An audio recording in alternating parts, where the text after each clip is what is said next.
ordering them to do. Next sentence, she is saying time. Why she is doing that? She is actually forbidding them by saying don't go outside. That means it's also an instruction which carries the meaning of imperative sentence. The third example you have found, let's go and hear a story from grandmother. So here children are suggesting themselves to do something inside their home. So you have found that suggestions is another criteria of imperative sentence. The fourth example here is, please grandma, tell us a story of ghost. You have found whenever we make a request, we make it through imperative sentence. So you have found it is a perfect example of request by using imperative sentence. Another example you found, don't shout. Here she is actually ordering the children not to make noise.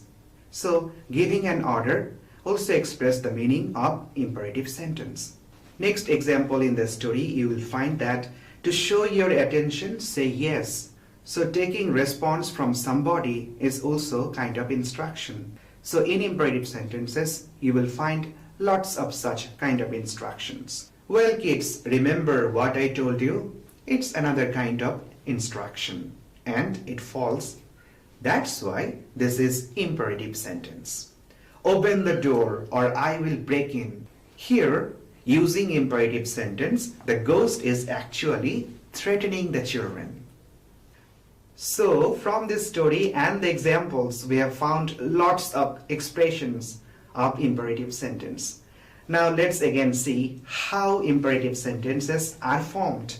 Alright, when I started the class, I told you that imperative sentence has amazing characteristics.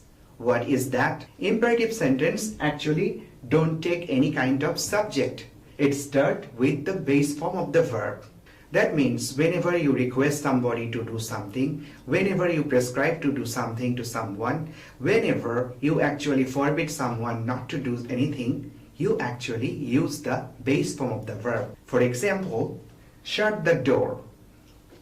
We can also say open your book. So what you are taking, the base form of the verb. Whenever we actually ask someone not to do something, we take the negative form. And only you take do not or don't. Whenever you follow the spoken one, you actually use the contraction form. When you go to form imperative sentence, you find that positive imperative starts with the main verb. And when you go to form the negative imperative, you will see that you have to use don't before the main verb. For example, if we say close the door, that becomes positive imperative. And if we say don't close the door, then it becomes negative imperative. And whenever we suggest someone to do something together, we use let. That means we can say let's go to cinema. That means we are suggesting someone to do something together. So dear students, let's have more example from your book. In your book, the ghost was saying that open the door or I will break in. The open the door, here you find that the verb open is giving the expression of imperative sentence. In this story, you will find lots of examples of the imperative sentences. Here you will find that the positive imperative begins with the main verb. That means if I give you example, open the mouth, open the door from your book, and if I say that wash your hand, everything begins with the main verb. But when I use negative, that means I use it to forbid you to do something. I will use don't do that, don't do this kind of sentences. Dear students, I hope you have gathered much information about imperative sentence. Now let's try some examples from your book. If you ask your friend to turn on the light, how you will say it in imperative sentence? You will say, please turn on the light. Well, you visit a restaurant and you ask some snacks from the waiter. How you will say to him? You will say, bring me some snacks. Next, you have a younger brother at your home. So how you will say him to be more attentive in his study?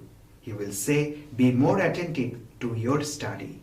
You need a glass of water from your mother. How you will request her to give you a glass of water?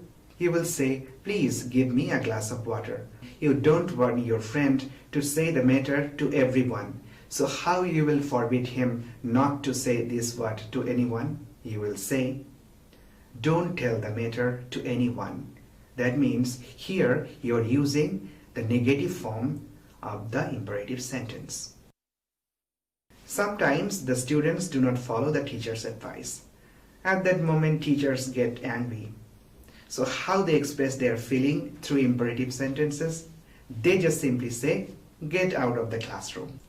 Sometimes somebody gets angry whenever his or her work is not done on time. So they get angry. So how they express their feeling in imperative sentences when their works are not done? They say, do the work immediately. If you ask your friend to remember a past incident, how you will say to him? Well, you are talking about World Cup and you are asking your friend to remember the World Cup, how you will say to it? Only you use the main verb. Remember the last World Cup? That's all. Next, whenever a naughty boy gives threats to the polite one, how they actually give the threat? It's also done with imperative sentence. How he says to the polite boy? He says, don't come to this place again. Well, a cricket match is going to start at a stadium. So how you will ask your friend to go to the stadium? You will say, let's go to the stadium to watch the cricket match. So with this exercise from your book, we have found that how we use the imperative sentence. Dear students, to make us more efficient in imperative sentence, let's see a passage. These passages are with blanks. And there are 5 words to fill these blanks. So let's start the passage first. Rifat went to his village home on summer holiday. He enjoyed the time very much with his cousins there. They went to many places around the village. One of his cousins showed him a bird's nest in a banyan tree. All of them were excited to see the nest and the baby birds. One of them ran to the tree and tried to climb on to catch the baby birds. Rifat said to him, no, dash do that. Don't dash away the kids from their mother. Nantu said, but it's fun. Dash climb the tree and watch what the kids are doing. Rifat said, we dash not disturb them. Milan said, right, our teacher said, dash torture the baby birds or any other animals around us for your pleasure. It's harmful for the environment. Now let's see what will be the right answer for these gaps. Dear students, I hope you have put the right answers on the blank. Let's have a check. Well, in the first blank we will put no, don't do that. That means we're putting don't here. That means we're forbidding someone not to do by using imperative sentence. Alright, the next gap was don't snatch away. Don't snatch away the kids from their mother. What is the meaning of snatch? Snatch means to grab something forcefully from somebody, what we should not do. So in these sentences, putting negative imperative, don't, we have put the base form of verb snatch and we have put snatch away. That means we are saying not to do something. In the next gap, we have found, but it's fun. Let's climb the tree and watch what the kids are doing. So here using let's before the verb climb means that they are suggesting to do something together. So it's also another kind of imperative sentence. In the next fill in the blank, we found we should not disturb them. Here it means that Rifat again forbidding to do something. And finally, we will go to the last fill in the blank of this passage. Here Rifat is saying that our teacher said never torture the baby birds or any other animal around us for your pleasure. That means with the word never and after it the base form of the verb torture, you will see that it is also a kind of prohibition not to do something that actually harmful for the environment. So dear students, not only in your books or in your lessons, we actually use imperative sentence in our practical life. Dear students, from today's lesson we have learned what imperative sentence is and what is its structure. We also learn how we can use them in our practical life. Dear students, at the end of the lesson I am giving you a homework.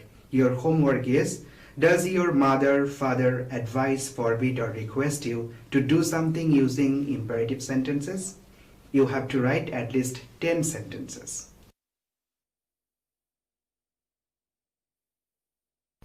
After reopening your school, you have to submit this homework to your class teacher, and your class teacher will evaluate it as your continuous assessment.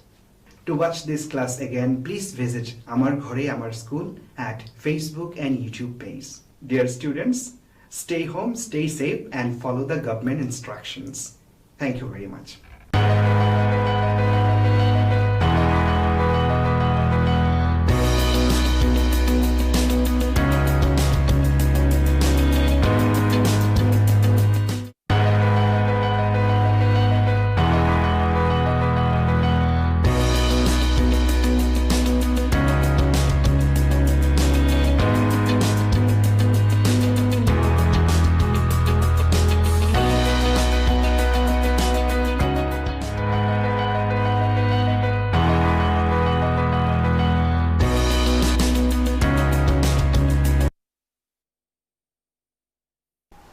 আসসালামু আলাইকুম। আমার ঘরে আমার স্কুলের আজকের ক্লাসে তোমাদেরকে স্বাগত জানাচ্ছি। আমি স্নেহা সারওয়ার। আজকে আমরা অষ্টম শ্রেণীর গার্হস্থ্য বিজ্ঞান বইয়ের অষ্টম অধ্যায় খাদ্য পরিকল্পনার পাঠ 4 থেকে পাঠ 6 পর্যন্ত পড়ব। আজকের পাঠ থেকে আমরা শিখব 11 থেকে 15 বছরের শিশুর খাবার, ওজনাধিক্য শিশুর খাদ্য পরিকল্পনা এবং স্বল্প ওজনের শিশুর খাদ্য পরিকল্পনা। চলো তাহলে শুরু করা যাক। প্রথমে আমরা শিখব 11 থেকে 15 বছরের শিশুর খাবার। 11 থেকে 15 বছরের শিশুদেরকে বলা হয় বিদ্যালয়গামী শিশু। এই সময় আমাদের পুষ্টির চাহিদা অনেক বেড়ে যায়। কেন? কারণ আমাদের যে শরীরের বর্ধন সেটি দ্রুততর হয়, অর্থাৎ আমরা উচ্চতায় বাড়তে থাকি, আমাদের মাংসপেশি বাড়তে থাকে, তাই আমাদের পুষ্টির চাহিদাও বেড়ে যায়। এবং দেখা যায় মেয়েদের যে বর্ধন সেটি ছেলেদের তুলনায় বেশি, সুতরাং মেয়েদের পুষ্টির চাহিদাও ছেলেদের তুলনায় বেশি। এই সময় আমাদের পুষ্টির সাথে সাথে শক্তি, ভিটামিন, খনিজ লবণ, প্রোটিন এগুলোর চাহিদাও বৃদ্ধি পেতে থাকে। তাহলে চলো 11 থেকে 15 বছরে পুষ্টির গুরুত্ব সম্পর্কে আমরা জেনে নিই। 11 থেকে 15 বছরের শিশুদের দ্রুত বর্ধন অর্থাৎ উচ্চতা বৃদ্ধি বজায় রাখার জন্য আমাদের কি দিতে হবে? পর্যাপ্ত পরিমাণ প্রোটিন। কারণ প্রোটিনের কাজই হচ্ছে দেহ গঠন এবং ক্ষয়পূরণ, তাই দেহ গঠন করার জন্য পর্যাপ্ত পরিমাণ প্রোটিন দিতে হবে। এরপর এই সময় শিশুদের স্বাভাবিক কর্মক্ষমতা বজায় যাতে থাকে তাই শক্তির প্রয়োজন হবে। এবং শক্তি আমরা কোন ধরনের খাবার থেকে পাই? শক্তি আমরা পাই কার্বোহাইড্রেট এবং ফ্যাট জাতীয় খাবার থেকে, তাই তাদের খাদ্য তালিকায় কার্বোহাইড্রেট এবং ফ্যাট জাতীয় খাবারও রাখতে হবে।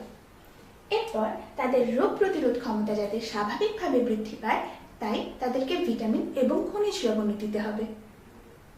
এরপর তাদের হাড় এবং দাঁতের গঠন যাতে সুন্দর এবং সুস্থ হয় তাই আমাদেরকে ক্যালসিয়াম এবং ভিটামিন ডি জাতীয় খাবারও দিতে হবে। এরপর তাদের রক্ত গঠন যাতে ঠিকমতো হয় তাই তাদেরকে ফলিক অ্যাসিড এবং আয়রন দিতে হবে। যেহেতু প্রতি মাসে মেয়েদের রক্তক্ষরণ হয় সেহেতু মেয়েদের আয়রনের চাহিদা এবং ফলিক অ্যাসিডের চাহিদা ছেলেদের তুলনায় বেশি। এরপর তাদের ত্বক এবং চোখ যাতে সুন্দর এবং সুস্থ থাকে তাই আমাদেরকে ভিটামিন এ, ভিটামিন বি এবং ভিটামিন সি জাতীয় খাবার দিতে হবে। বিদ্যালয়গামী এই শিশুদের পুষ্টির চাহিদা সম্পন্ন করতে আমাদেরকে তাদের খাদ্য তালিকায় 6টি পুষ্টি উপাদানই রাখতে হবে। সেজন্য আমাদের করণীয় কি কি? সেজন্য আমাদের তাদেরকে 3 বেলা প্রধান খাবার এবং 2 বেলা নাস্তা দিতে হবে। এই যে 2 বেলা নাস্তার কথা আমি বললাম, এই 1 বেলা আমরা তাদের স্কুলে টিফিন হিসেবে দিয়ে দিতে পারি, আর আরেক বেলা আমরা দুপুর থেকে রাতের মাঝখানে অর্থাৎ বিকালবেলা দিতে পারি। এরপর আমাদের তাদেরকে প্রতি বেলা খাবারে বিভিন্ন ধরনের এবং বিভিন্ন শ্রেণীর খাবার দিতে হবে। বিভিন্ন ধরনের এবং বিভিন্ন রকমের খাবার বলতে আমি কি বোঝাচ্ছি?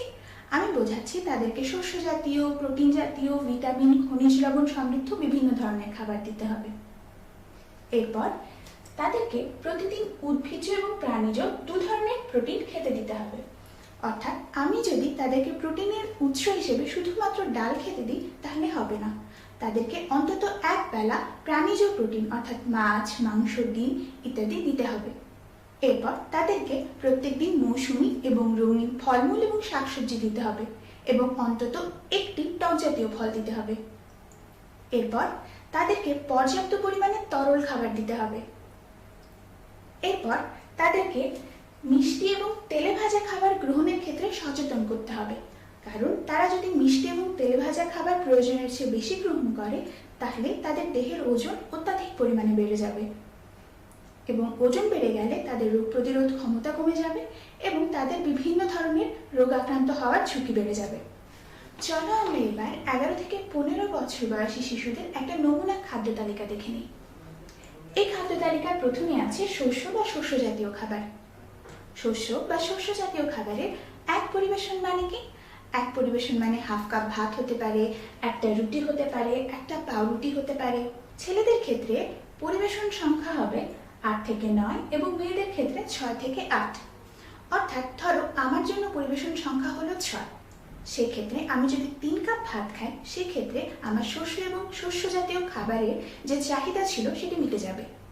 কিংবা আমি যদি 6টি রুটি খাই অথবা 6টি পাউরুটি খাই সেই ক্ষেত্রেও শস্য এবং শস্য জাতীয় খাবারের যে চাহিদা আমার শরীরে ছিল সেটি মিটে যাবে। এরপর প্রোটিন জাতীয় খাবার। প্রোটিন জাতীয় খাবারের একটা পরিবেশন মানে একটা ডিম হতে পারে, হাফ কাপ মটরশুঁটি হতে পারে, মাঝারি এক টুকরা মাছ বা মাংস হতে পারে, 1 কাপ মাঝারি ঘন ডাল হতে পারে অথবা হাফ কাপ ঘন ডাল হতে পারে। প্রোটিনের পরিবেশন সংখ্যা ছেলেদের জন্য 3 থেকে 5 এবং মেয়েদের জন্য 3 থেকে 4। অর্থাৎ আমি যদি সারাদিনে 3টা ডিম খাই সেক্ষেত্রে আমার প্রোটিনের চাহিদাটি মিটে যাবে। এরপর শাকসবজি। শাকসবজির ক্ষেত্রে যদি কাঁচা শাকসবজি হয় তার 1 কাপ হচ্ছে এক পরিবেশন এবং যদি রান্না করা শাকসবজি হয় তার হাফ কাপ হচ্ছে এক পরিবেশন। ছেলেদের জন্য শাকসবজির পরিবেশন সংখ্যা হচ্ছে 4 থেকে 5 এবং মেয়েদের জন্য 3 থেকে 4। ফলের ক্ষেত্রে মাঝারি যে কোনো ফল একটি এক পরিবেশন, অর্থাৎ একটা মাঝারি কলা, একটা মাঝারি আকারের আম, একটা মাঝারি আকারের পেয়ারা সবই এক পরিবেশন। ছেলে এবং মেয়েদের জন্য এর পরিবেশন সংখ্যা সমান, তা হলো 3 থেকে 4। এরপর তেলের এক পরিবেশন মানে 3 চা চামচ অর্থাৎ 15 গ্রাম। ছেলে এবং মেয়েদের ক্ষেত্রেও তেলের পরিবেশন সংখ্যা সমান, সেটি হলো 6 থেকে 8 চা চামচ। তেলের পরিবেশন সংখ্যা মানে কি? আমরা তো তেল আর আলাদা করে খাবো না, সারাদিনে আমাদের যে খাবারগুলো আমরা রান্না করব সেগুলো সেই 6 থেকে 8 চা চামচ তেলে রান্না করতে হবে। এরপর মিষ্টি জাতীয় খাবার। মিষ্টি জাতীয় খাবার ছেলে হই কিংবা মেয়ে তাতেই আমাদের দেহের সুস্থতা বেশি বজায় থাকবে, তাই আমাদের মিষ্টি জাতীয় খাবার কম পরিমাণে খাওয়া উচিত। এই পাঠে আমরা আলোচনা করব ওজনাধিক্য শিশুর খাদ্য পরিকল্পনা নিয়ে। ওজনাধিক্য এখন মারাত্মক জনস্বাস্থ্য সমস্যা। আগে শুধু উচ্চ আয়ের দেশগুলোতে সমস্যা দেখা গেল, এখন মধ্য এবং নিম্ন আয়ের দেশগুলোতেও এই সমস্যা দেখা যায়। এবং আগে শুধু উচ্চবিত্ত পরিবারগুলোতে সমস্যা দেখা গেল, এখন মধ্যবিত্ত পরিবারগুলোতেও এই সমস্যা দেখা যায়। ওজনাধিক্য কি? ওজন আর আধিক্য এই দুটি শব্দ নিয়ে ওজনাধিক্য শব্দটি গঠিত। ওজনাধিক্য মানে আমরা কি বুঝি? ওজনাধিক্য মানে হলো যখন শরীরের ওজন স্বাভাবিকের চেয়ে বেশি বেড়ে যায় সেটিকে ওজনাধিক্য বলে। প্রত্যেকের বয়স এবং উচ্চতা অনুযায়ী ওজনের একটা নিম্নসীমা আছে, একটা উচ্চসীমা আছে। যখন আমাদের ওজন সেই উচ্চসীমা ছাড়িয়ে যায় তখন আমরা তাকে ওজনাধিক্য বলি। ধরো আমার বয়স এবং উচ্চতা অনুযায়ী আমার ওজন থাকা উচিত 55 থেকে 58-র মধ্যে। যদি আমার ওজন 60 কেজি হয় সেক্ষেত্রে আমাকে বলা হবে ওজনাধিক্যে আক্রান্ত। ওজনাধিক্যের কারণ কি? ওজনাধিক্য হতে পারে যদি আমরা চাহিদার চেয়ে বেশি ক্যালোরিবহুল খাবার খাই, যদি আমরা কম পরিশ্রম করি, যদি আমরা অনিয়মতান্ত্রিক জীবনযাপন করি। তখন আমরা যে অতিরিক্ত ক্যালোরিগুলো খেলাম সেগুলো আমাদের দেহে ফ্যাট হিসেবে জমা হয়।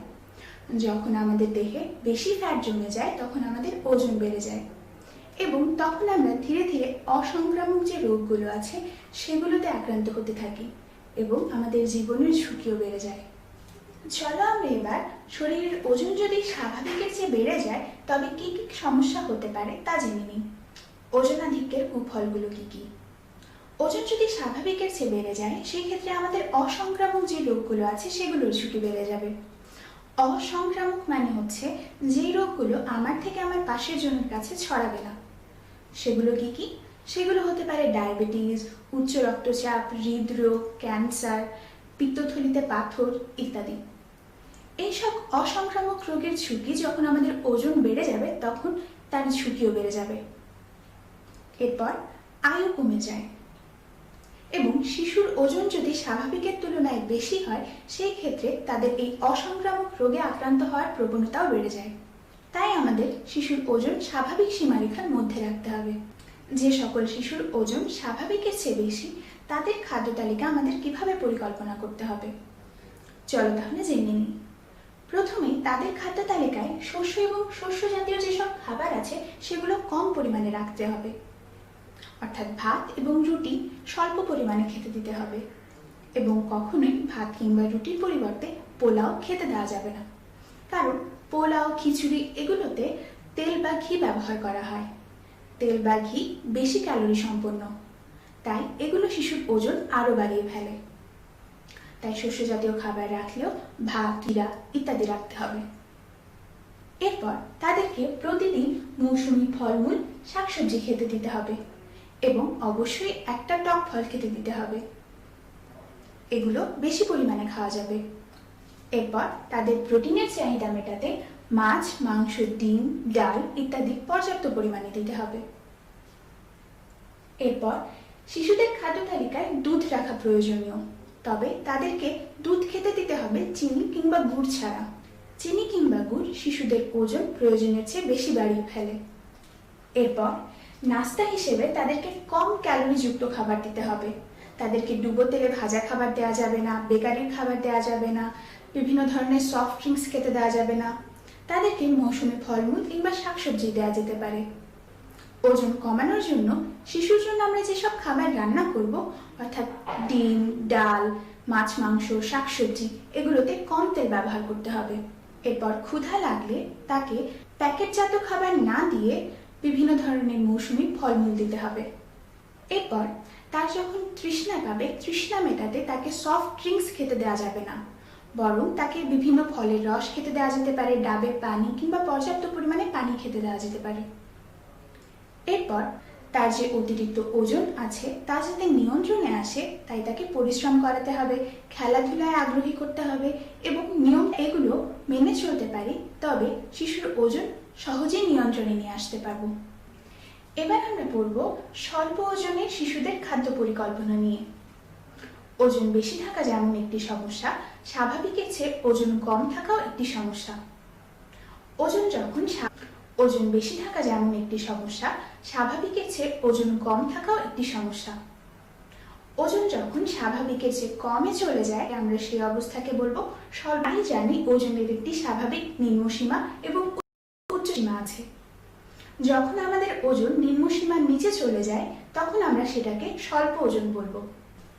ধরো আমার বয়স এবং উচ্চতা অনুযায়ী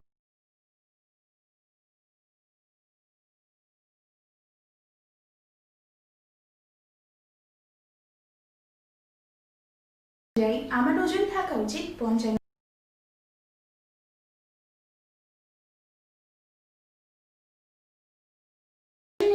কম খাদ্য গ্রহণ করি, বেশি পরিশ্রম করি এবং অনিয়মতান্ত্রিক জীবনযাপন করি, তখন কি হয়? তখন আমাদের দেহের যে সঞ্চিত ফ্যাট থাকে সেগুলো ভেঙে যায় এবং আমাদের ওজন আস্তে আস্তে কমতে থাকে। যখন ওজন কমে যায় তখন আবনতা বেড়ে যায় এবং আমাদের জীবনের ঝুঁকিও বেড়ে যায়। এগুলো কি কি? যখন আমাদের ওজন স্বাভাবিকের চেয়ে কম থাকে তখন আমাদের কর্মশক্তি কমে যায়, আমাদের রোগ প্রতিরোধ ক্ষমতা কমে যায়, আমাদের রোগ আক্রান্ত হওয়ার যে প্রবণতা সেটি বেড়ে যায়, আমাদের রক্তচাপ কমে যায় এবং আমাদের মেধাকে স্বাভাবিক সীমারেখার মধ্যে রাখা। ওজনকে যাতে স্বাভাবিক সীমারেখার মধ্যে রাখতে পারি, কিংবা শিশুর ওজন যদি স্বল্প হয় সেই ক্ষেত্রে তাকে যাতে আমরা স্বাভাবিক সীমারেখায় আনতে পারি, তাই আমাদের কি কি করা উচিত? চলো তাহলে জেনে নিই। শিশুর ওজন যদি স্বল্প হয় সেই ক্ষেত্রে আমাদের তাদেরকে শস্য এবং শস্য জাতীয় খাবার বেশি খেতে দিতে হবে, অর্থাৎ ভাত, রুটি, মুড়ি, চিড়া ইত্যাদি বেশি খেতে দিতে হবে। ভাতের পরিবর্তে আমরা পোলাও কিংবা খিচুড়ি খেতে দিতে পারি, কারণ এতে তেল বা ঘি থাকাতে এটি বেশি ক্যালোরি দেয় এবং ওজন বাড়াতে সাহায্য করে। এরপর আমাদের শিশুদেরকে প্রতিদিন বেশি পরিমাণে রঙিন এবং মৌসুমী ফলমূল এবং শাকসবজি দিতে হবে, অন্তত একটি করে টক ফল দিতে হবে। শিশুর প্রোটিনের চাহিদা পূরণ করার জন্য আমাদেরকে শিশুকে মাছ, মাংস, ডিম পর্যাপ্ত পরিমাণে খেতে দিতে হবে। শিশুর খাদ্য তালিকায় আমাদেরকে দুধ রাখতে হবে এবং ওজন যাতে দ্রুত বৃদ্ধি পায় তাই দুধে চিনি বা গুড় ব্যবহার করতে হবে। এরপর শিশুর ওজন যাতে দ্রুত বৃদ্ধি পায় তাই আমাদের বেশি ক্যালোরিযুক্ত খাবার শিশুকে খেতে দিতে হবে। এরপর শিশুর খাবার রান্না করার সময়, অর্থাৎ শিশুর জন্য যখন আমরা মাছ, মাংস, শাক, সবজি রান্না করব, তখন আমরা বেশি তেল ব্যবহার করব, কারণ তেলে বেশি ক্যালোরি আছে, তখন মাছ, মাংস, শাক সবজিও বেশি ক্যালোরিযুক্ত হবে। তেলে বেশি ক্যালোরি থাকায় আমরা যদি মাছ, মাংস রান্না করার সময় তেল ব্যবহার করি বেশি পরিমাণে, সেই ক্ষেত্রে সেটিও বেশি ক্যালোরিযুক্ত হবে। এরপর তাদেরকে নিয়মিত 3 বেলা প্রধান খাবার দিতে হবে, অর্থাৎ সকালে 1 বেলা, দুপুরে 1 বেলা এবং রাতে 1 বেলা প্রধান খাবার দিতে হবে এবং 2 বেলা নাস্তার ব্যবস্থা করতে হবে। এবং অবশ্যই খেয়াল রাখতে হবে যাতে কোনো বেলায় তার খাবার বাদ না যায় কিংবা চাহিদার চেয়ে সে যাতে কম খাবার না খায়। এরপর তাকে পর্যাপ্ত পরিমাণ ঘুমাতে দিতে হবে, বিশ্রাম করতে দিতে হবে এবং নিয়মতান্ত্রিক জীবনযাপনে অভ্যস্ত করতে হবে। শিশু যদি বেশি পরিশ্রম করে সেই ক্ষেত্রে তাকে বেশি ক্যালোরিযুক্ত খাবার দিতে হবে। এরপর যদি কোনো রোগের কারণে তার ওজন কমতে থাকে সেই ক্ষেত্রে আমাদের দ্রুত ডাক্তার দেখানোর ব্যবস্থা করতে হবে এবং শিশুর ওজন যাতে স্বাভাবিক সীমারেখার মধ্যে থাকে তাই সার্বিক সচেতনতা বৃদ্ধি করতে হবে। তাহলে আজকের ক্লাস থেকে আমরা শিখলাম কিভাবে আমাদের বিদ্যালয়গামী শিশুদের, অর্থাৎ 11 থেকে 15 বছর বয়সী শিশুদের খাদ্য তালিকা প্রস্তুত করতে হবে। তাদের খাদ্য তালিকায় কি কি থাকবে? তাদের জন্য প্রধানত 3 বেলা প্রধান খাদ্য এবং 2টি নাস্তার ব্যবস্থা করতে হবে। তাদের প্রতিবেলা ভিন্ন ধর্মী এবং বিভিন্ন রকমের খাবার দিতে হবে এবং তাদেরকে উদ্ভিজ্জ এবং প্রাণীজ প্রোটিন খেতে দিতে হবে এবং অন্তত 1 বেলা প্রাণীজ প্রোটিন খেতে দিতে হবে। তাদেরকে মৌসুমী ফলমূল এবং শাকসবজি এবং অন্তত একটি টক ফল খেতে দিতে হবে। তাদের পর্যাপ্ত পরিমাণে তরল খাবার খেতে দিতে হবে এবং অতিরিক্ত তেলে ভাজা খাবার এবং মিষ্টি খাবার সম্পর্কে তাদেরকে সচেতন করতে হবে। এরপর আমরা শিখেছি ওজন আধিক্য শিশুদের ক্ষেত্রে আমাদের খাদ্য তালিকা কিভাবে তৈরি করতে হবে। এরপর আমরা শিখেছি শিশুর ওজন যদি স্বাভাবিকের চেয়ে বেশি হয় সেই ক্ষেত্রে তার জন্য কিভাবে খাদ্য পরিকল্পনা করতে হবে। চলো তাহলে একবার দেখে নিই। তাদের খাদ্য তালিকায় শস্য এবং শস্য জাতীয় খাবার কম পরিমাণে রাখতে হবে। প্রতিবেলায় মৌসুমী ফলমূল, শাকসবজি এবং টক ফল রাখতে হবে।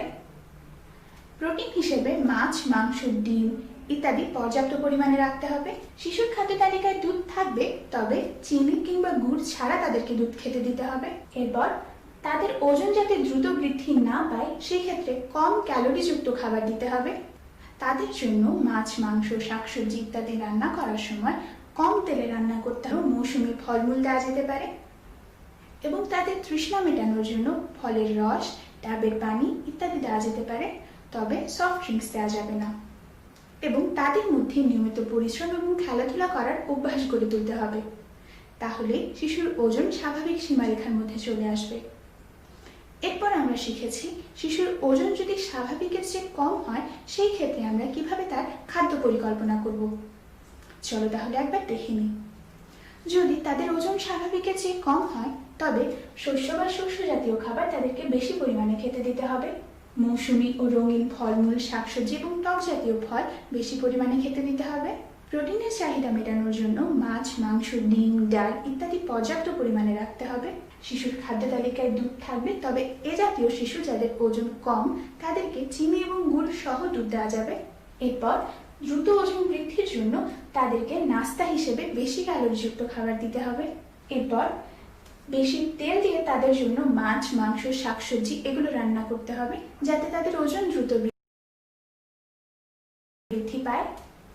তাদেরকে নিয়মিত 3 বেলা প্রধান খাবার এবং 2 বেলা নাস্তার ব্যবস্থা করে দিতে হবে। খেয়াল রাখতে হবে কোনো বেলায় যাতে তাদের খাবার বাদ না যায়, কিংবা চাহিদার চেয়ে তারা যাতে কম খাবার। পর্যাপ্ত ঘুম, বিশ্রাম এবং নিয়মতান্ত্রিক জীবনযাপনে অভ্যস্ত করতে হবে। শিশু যদি বেশি পরিশ্রম করে সেই ক্ষেত্রে তাকে বেশি খাবার দিতে হবে। কোনো রোগের কারণে যদি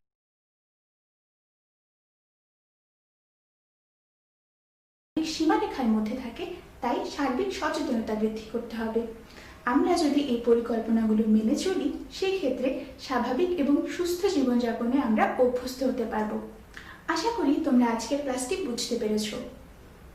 যদি আজকের ক্লাসটি বুঝতে পারো, তবে বাড়ির কাজ দিলে নিশ্চয়ই পারবে। তাহলে বাড়ির কাজগুলো লিখে নাও। বাড়ির কাজ 1, ওজনাধিক্য বলতে কি বুঝো এবং কিভাবে ওজনাধিক্য শিশুর খাদ্য পরিকল্পনা করতে হয়।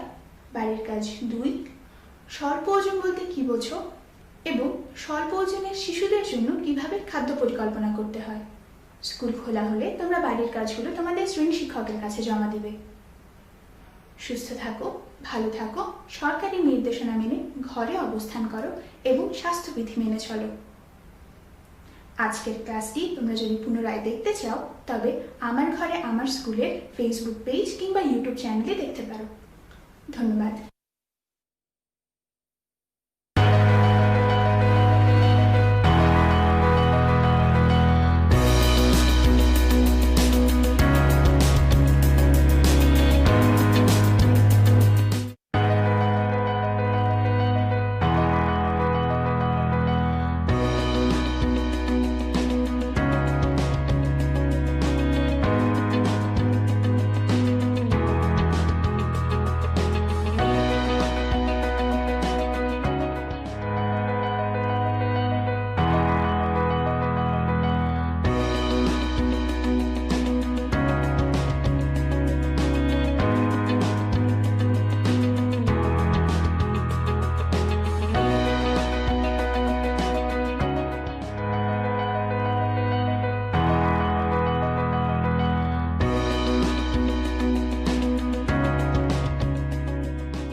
সুপ্রিয় শিক্ষার্থীরা, আমার ঘরে আমার স্কুলের আজকের ক্লাসে তোমাদেরকে স্বাগতম।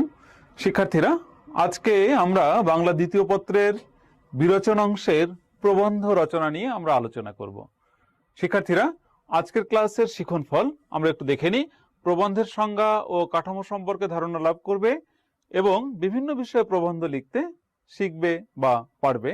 প্রথমে আমরা দেখে নিই প্রবন্ধ কি। শিক্ষার্থীরা, প্রবন্ধ শব্দের আবিধানিক অর্থ হচ্ছে প্রকৃষ্ট রূপে বন্ধন। এই বন্ধন হচ্ছে ভাব ও ভাষার, অর্থাৎ কোন একটি বিষয়ে সহজ সরল প্রাঞ্জল বা উচ্চমার্গীয় ভাষাও হতে পারে, সেই ভাষায় ভাবের সাথে সামঞ্জস্যপূর্ণ হয়ে বা সামঞ্জস্য রেখে কিন্তু একটা প্রবন্ধ লিখতে হবে। ভাব সমৃদ্ধ, মননশীল ও যুক্তিনিষ্ঠ গদ্য রচনাকে প্রবন্ধ বলে। এটা খুব গুরুত্বপূর্ণ। ভাব সমৃদ্ধ, মননশীল ও যুক্তিনিষ্ঠ, তিনটা বিষয় শিক্ষার্থীরা এখানে খুব গুরুত্বপূর্ণ। ভাব সমৃদ্ধ, মননশীল ও যুক্তিনিষ্ঠ, এই তিনটা বিষয় কিন্তু একটা ভাব থাকতে হবে। সেক্ষেত্রে সেটাকে মননশীল হতে হবে, সৃজনশীলতার একটা ব্যাপার কিন্তু এখানে থাকতে হবে। আরেকটি বিষয় হচ্ছে এটা অবশ্যই যুক্তিযুক্ত হতে হবে। গদ্য রচনাকে প্রবন্ধ বলে। ইংরেজি এসে শব্দটির অর্থ বাংলায় প্রবন্ধ হিসেবে গৃহীত। ইংরেজিতে যে একটা শব্দ আছে এসে, সেই শব্দটির আমরা পরিভাষা করে নিয়েছি, সেই পরিভাষাটি হচ্ছে প্রবন্ধ। শিক্ষার্থীরা, একটু প্রবন্ধের কাঠামো। কোন একটা কিছু সৃষ্টি করতে হলে তার একটা কাঠামো লাগে, একটা স্ট্রাকচার লাগে। সেই স্ট্রাকচারটা হচ্ছে এরকম, প্রবন্ধের কাঠামোটা হচ্ছে এরকম। এটি তিনটি অংশে বিভক্ত: ভূমিকা, মূল অংশ এবং উপসংহার। শিক্ষার্থীরা, প্রথমে আমরা একটু দেখে নিই যে ভূমিকাটা আসলে কি। ভূমিকা হলো প্রবন্ধের সূচনা অংশ। ভূমিকাতে মূল বিষয় বা ভাবের প্রতিফলন এমন ভাবে হওয়া দরকার যেন পরবর্তী অংশে প্রবেশের ক্ষেত্র সহজ হয় এবং বিষয়টি পাঠকের কাছে আকর্ষণীয় হয়। তাহলে কোন একটি প্রবন্ধের ভূমিকা অংশ হচ্ছে তার প্রবেশিকা অংশ, অর্থাৎ সে যখন একটি প্রবন্ধ লিখতে নিজেকে প্রয়োগ করবে বা নিজের চিন্তাকে সেখানে নিয়ে যাবে, সেই যাবার জায়গাটি হচ্ছে, দরজাটি হচ্ছে ভূমিকা অংশ।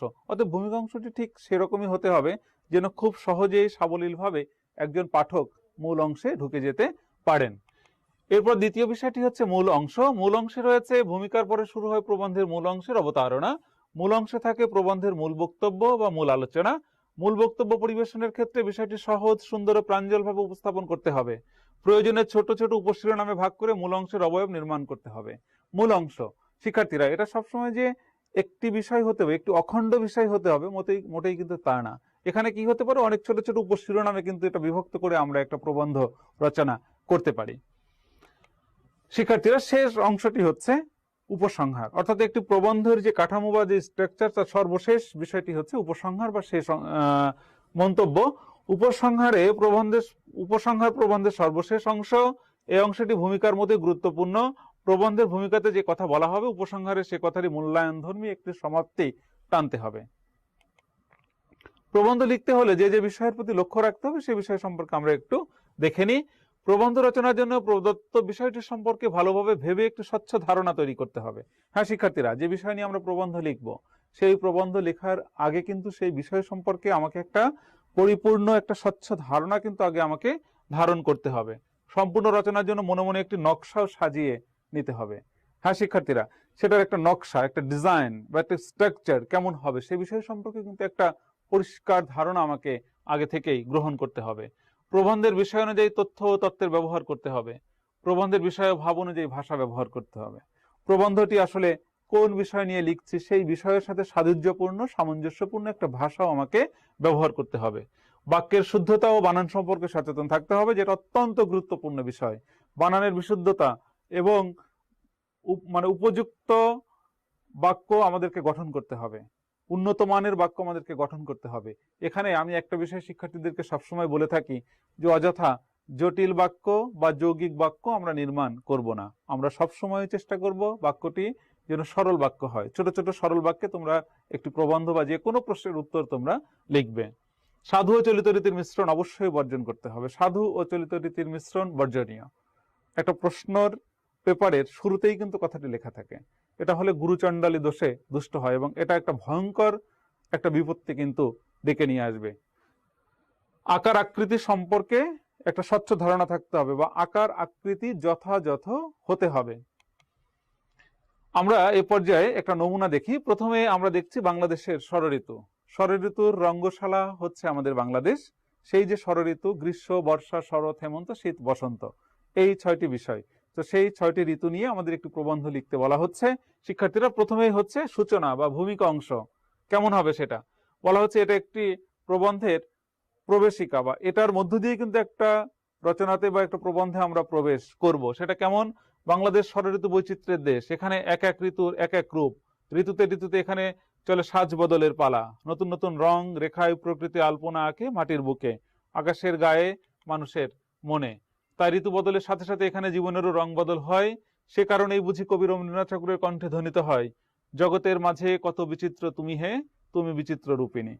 বাংলাদেশকে নিয়ে, বাংলাদেশের প্রকৃতিকে নিয়ে রবীন্দ্রনাথের এই অসাধারণ একটি কথা, যেটি আমরা এখানে উদ্ধৃতি হিসেবে ব্যবহার করেছি। শিক্ষার্থীরা, একটি প্রবন্ধ রচনার সময় প্রাসঙ্গিক উদ্ধৃতি আমরা অবশ্যই প্রয়োগ করব এবং এক্ষেত্রে কিন্তু কবি, লেখক, রচয়িতার নাম আমরা দিতে পারি বা দিতে হবে। ষড়ঋতুর পরিচয়। মূল অংশের শুরুতে আমরা যাচ্ছি। ষড়ঋতু সম্পর্কে একটু সংক্ষিপ্ত ধারণা আমরা লাভ করব। ষড়ঋতুর পরিচয়।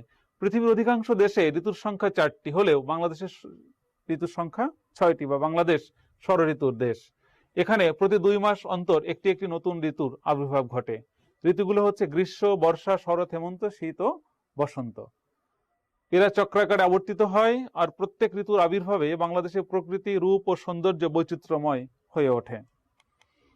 প্রথমে এবার আমরা চলে আসছি গ্রীষ্ম ঋতু। ষড়ঋতুর প্রথম ঋতু হচ্ছে গ্রীষ্ম ঋতু। গ্রীষ্ম ঋতুর একটা ছোট্ট বর্ণনা আমরা এখানে জানবো।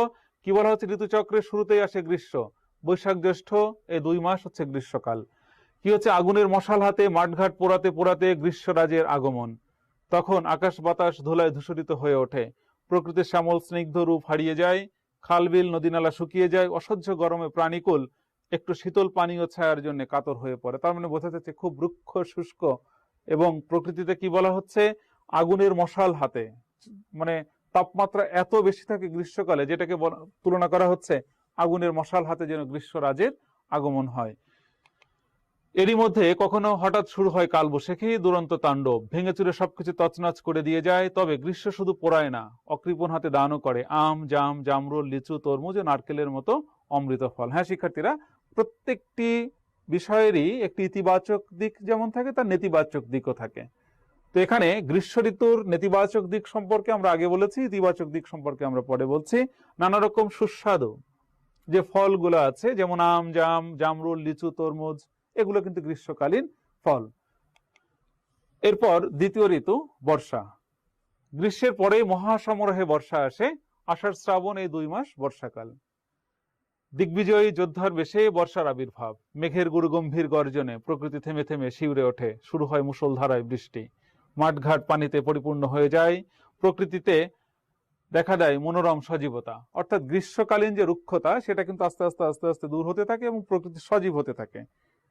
বৃষ্টির কারণে খাল, বিল, নদী, নালা আস্তে আস্তে আস্তে আস্তে পানিতে টইটম্বুর হতে থাকে। প্রকৃতি নতুন সাজে, নব সাজে সজ্জিত হতে থাকে। চারিদিকে সবুজের একটা সমারোহ আমরা লক্ষ্য করি। জনজীবনে ফিরে আসে প্রশান্তি। কৃষকের জমিতে ধান পাটের বীজ রোপণ করে। গাছে গাছে ফোটে কদম, কেয়া, জুই। বর্ষায় পাওয়া যায় আনারস, পেয়ারা প্রভৃতি ফল। তাহলে বর্ষায় কি হচ্ছে? হ্যাঁ, আরেকটা বিষয় এখানে উল্লেখ করে নি, বর্ষাকালে কিন্তু প্রচুর মাছও পাওয়া যায়। বন্যার পানির সাথে সাথে কিন্তু মাছের সংখ্যাও কিন্তু বাড়তে থাকে। তাহলে বর্ষার খুব গুরুত্বপূর্ণ বিষয় হচ্ছে আনারস এবং পেয়ারা। এছাড়া আরো নানা রকম ফল কিন্তু আছে। এরপরে হচ্ছে শরৎকাল। বাতাসে শিউলি ফুলের সুবাস ছড়িয়ে আসে শরৎ। ভাদ্র আশ্বিন 2 মাস শরৎকাল। তৃতীয় ঋতু আমাদের। এ সময় বর্ষার কালো মেঘ সাদা হয়ে স্বচ্ছ নীল আকাশে তুলোর মতো ভেসে বেড়ায়। নদীর তীরে তীরে বসে সাদা কাশ ফুলের মেলা। বিকেল বেলা মালা গেথে উড়ে চলে সাদা বকের শাড়ি। অর্থাৎ বর্ষাকালের যে ঘন কালো মেঘ, সেই মেঘ আস্তে আস্তে সাদা মেঘে পরিণত হয় এবং নীল আকাশে সাদা মেঘের ভেলা মতো ভেসে বেড়ায়। নদীর ধারে কাশবনগুলো সাদা কাশ ফুলে সজ্জিত হয় এই শরৎকালে। সবুজ ঢেউয়ের দোলায় দুলে ওঠে ধানের ক্ষেত। রাতের আকাশে জলজল করে অজস্র তারার মেলা। শাপলার হাসিতে বিলের জল ঝলমল ঝলমল করে। তাই তো কবি গেয়েছেন, আজিকে তোমার মধুর মূরতি, হেরুনি শারদ প্রভাতে, হে মাতবঙ্গ শ্যামল অঙ্গ, ঝুলিছে অমল শোভাতে। শরতের এই অপরূপ রূপের জন্য শরৎকে বলা হয় ঋতুর রানী। শিক্ষার্থীরা, এর পরবর্তী ঋতু হচ্ছে হেমন্তকাল। ঘরে ঘরে নবান্ন উৎসবের আনন্দ নিয়ে আগমন ঘটে হেমন্তর। নবান্ন উৎসব বাঙালির কৃষক পরিবারের জন্য অত্যন্ত আনন্দঘন একটি সময়, কারণ এই সময় তাদের নতুন ধান ওঠে এবং নতুন ধানে নবান্ন হয় এবং ঘরে ঘরে পিঠা পুলি তৈরির একটা ধুম পড়ে যায়। কার্তিক অগ্রহায়ণ 2 মাস হেমন্তকাল। প্রকৃতিতে হেমন্তের রূপ হলুদ। সর্ষে ফুলে ছেয়ে যায় মাঠের বুক। মাঠে মাঠে পাকা ধান। কৃষক ব্যস্ত হয়ে পড়ে ফসল কাটার কাজে। সোনালী ধানে কৃষকের গোলা ভরে ওঠে। মুখে ফোটে আনন্দের হাসি। শুরু হয় নবান্নের উৎসব। হেমন্ত আসে নীরবে, আবার শীতের কুয়াশার আড়ালে গোপনে হারিয়ে যায়। শিক্ষার্থীরা, এর পরের ঋতু হচ্ছে শীতকাল। এটা ঠিক